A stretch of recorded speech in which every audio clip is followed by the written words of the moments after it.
मित्रों नमस्कार, मैं हूं राकेश कुमार। आप देख रहे हैं मत अभिमत। मित्रों, अभी कैबिनेट में 3 जिलों के लिए जमीन अधिग्रहण के लिए, भूमि अधिग्रहण के लिए पैसा सैंक्शन किया गया है, दिया गया है 3 जिलों में। और उसके पीछे कारण यह है कि औद्योगिक क्षेत्र का विकास करना है और इसको लेकर अधिग्रहण का, जमीन के अधिग्रहण का फैसला किया गया है और इसी फैसले के तहत यह कैबिनेट से पास हुआ है। अब देखिए कि ये जो भूअर्जन होता है उसमें जो सर्किल रेट है उससे ज़्यादा दिया जाता है रैयतों को पैसा, और साथ में मुआवजा भी दिया जाता है। अब यह उद्यमियों को किस दर पर दिया जाएगा यह बाद में तय होगा, चूँकि यह जो सारा काम है यह दिया गया है बिहार औद्योगिक क्षेत्र विकास प्राधिकार, मतलब बियाडा को। अब बियाडा इन सारे ज़मीनों को अधिग्रहण करके इसको विकसित करेगा और विकसित करने के बाद उस ज़मीन के दर को तय किया जाएगा। इसको लेकर बियाडा ही इसकी अधिसूचना जारी करेगा, मतलब ये जो अधिग्रहण का काम है ये बियाडा को करना है। अब आपको हम बता दें कि ये जो बियाडा है इसके तहत 9 क्लस्टर और 84 औद्योगिक क्षेत्र अब तक स्थापित है और बियाडा के पास 7,592.39 एकड़ जमीन उपलब्ध था पूर्व में। इसमें से बहुत सा जमीन उद्योगों के लिए दिया गया है और वर्तमान में मात्र 1407 एकड़ जमीन बियाडा के पास उपलब्ध है। अब बियाडा को चाहिए ज़्यादा जमीन, चूँकि औद्योगिक संस्थान, औद्योगिक उद्योग को लगाने के लिए जो प्रस्ताव आ रहे हैं उसके अनुसार बियाडा को ज़्यादा ज़मीन चाहिए, चूँकि जब उद्योग लगेगा तो ज़मीन की ज़रूरत पड़ेगी। तो उसके लिए ये सारी जो कवायद है वो चल रही है और कैबिनेट ने 3 जिलों के लिए पैसा भी आवंटित कर दिया है। इसमें आपको बता दें कि वैशाली है और वैशाली में ज़मीन चाहिए 1243.45 एकड़, मतलब 1243 एकड़ ज़मीन की ज़रूरत वैशाली में है, जहाँ पे औद्योगिक संस्थान लगेंगे, औद्योगिक क्षेत्र का विकास किया जाएगा। और ये सारा ज़मीन रैयतों से लेना है, मतलब निजी व्यक्ति रैयत से ही इस ज़मीन का अधिग्रहण करना है, चूँकि सरकार के पास वहाँ ज़मीन नहीं है।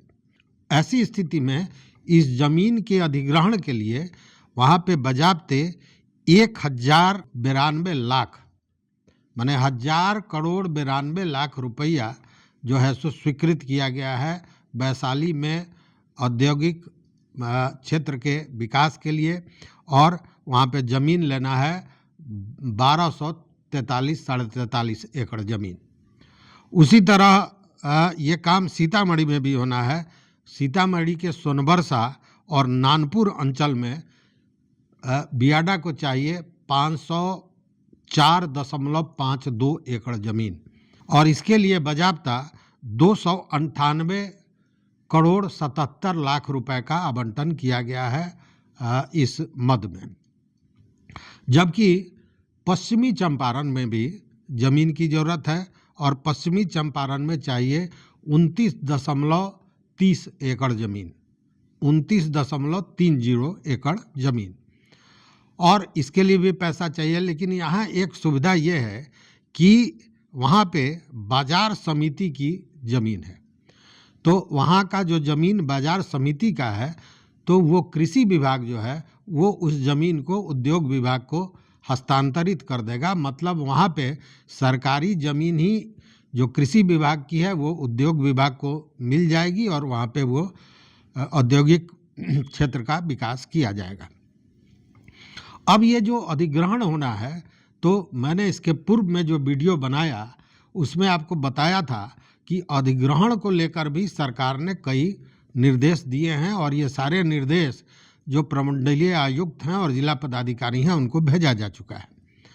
ये इसलिए कि यह जो काम है वो पारदर्शी तरीके से भूअर्जन का काम हो सके और रैयतों को भी सही ढंग से पैसा मिल सके। लेकिन यहाँ भी मैं वही प्रश्न उठा रहा हूँ कि कानून रहते हुए भी भूअर्जन विभाग द्वारा, प्रशासन द्वारा सही ढंग से काम नहीं किया जाता है, नियमों का पालन नहीं किया जाता है, जिसके चलते तमाम गड़बड़ियाँ होती हैं।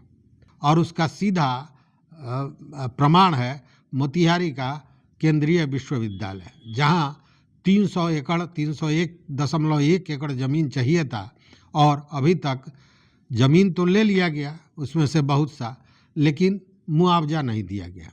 मुआवजा नहीं देने का कारण यही है, जो चीज़ें आपको हमने बताई पिछले वीडियो में, मतलब दर का निर्धारण सही नहीं है, जमीन रैयती ज़मीन को किसी और का बता दिया जाता है और बिना साक्ष्य के। ऐसा प्रतीत होता है, ऐसा कह के अब आपके ज़मीन पर मैं जाऊं और कहूं कि ऐसा प्रतीत होता है कि यह राकेश कुमार का ज़मीन है, तो इसको आप क्या कहेंगे? तो सरकारी कार्यालय और भूअर्जन कार्यालय ऐसे ही मामले को लपेटे में लेता है, जिसके चलते मामला या तो प्रमंडलीय आयुक्त के न्यायालय में जाता है, प्राधिकार में जाता है, और अंत में जब कहीं से न्याय नहीं मिलता है तो हाई कोर्ट न्याय देता है, और ऐसे एक नहीं दर्जनों केस आपको मिल जाएंगे। तो ये भूअर्जन होना है, बड़ी संख्या में भूअर्जन होना है इन 3 जिलों में, जिसमें वैशाली और सीतामढ़ी है।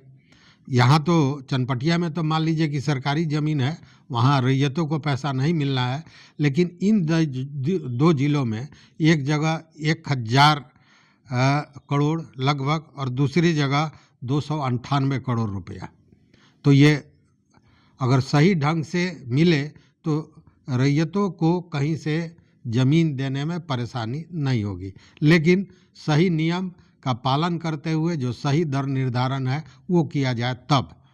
चूँकि अभी भी जो ज़मीन की खरीद बिक्री हो रही है निबंधन विभाग ने द्वारा, वह 2017 में जो MVR जो पुनरीक्षण हुआ था उसी के आधार पर। तो इन सारे चीज़ों को दुरुस्त करना होगा, तभी ये सारी चीज़ें संपन्न हो सकेंगी बिना किसी परेशानी के। तो इस वीडियो में बस इतना ही मित्रों, देखते रहिए मत अभिमत। तो सब्सक्राइब कीजिए, लाइक कीजिए, दोस्तों के साथ शेयर कीजिए और अपना विचार जरूर दीजिए। बहुत बहुत धन्यवाद, कोटिशः आभार।